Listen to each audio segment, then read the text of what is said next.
Acidity problem ఉన్న వాళ్ళు కూడా బిర్యానీ అండ్ స్పైసీ ఫుడ్ తినొచ్చు.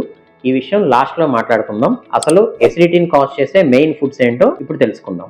ఫస్ట్ వన్, ఇది లేకపోతే చాలా మందికి అసలు రోజే స్టార్ట్ అవుదండి. అదే కాఫీ అండ్ టీ. ఇది లిమిట్ దాటితే ఎసిడిటీ. ఇక రెండోది ఆల్కహాల్. థర్డ్, చాలా మంది పిల్లలకి టీనేజర్స్ కి ఇదంటే ప్రాణం. అదేనండి చాక్లెట్. ఫోర్త్ వన్ అయితే ప్రపంచంలో చాలా మందికి ఫేవరెట్ ఫుడ్. అదేనండి డీప్ ఫ్రైడ్ స్నాక్స్. ఇక ఫిఫ్త్ వన్కి వస్తే పార్టీ నుంచి ఫ్యామిలీ ఫంక్షన్ వరకు ఈ ఐటెం లేకుండా ఉండదు. అదేనండి మన ఫేవరెట్ బిర్యానీ. మరి బిర్యానీ హ్యాపీగా తినొచ్చు అని చెప్పారు కదా అనుకుంటున్నారా?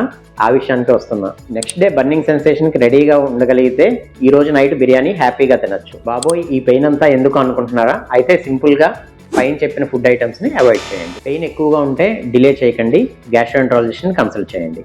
గుర్తుపెట్టుకోండి, ఎసిడిటీని ట్యాబ్లెట్తో కాదు హ్యాబిట్తో కంట్రోల్ చేయొచ్చు.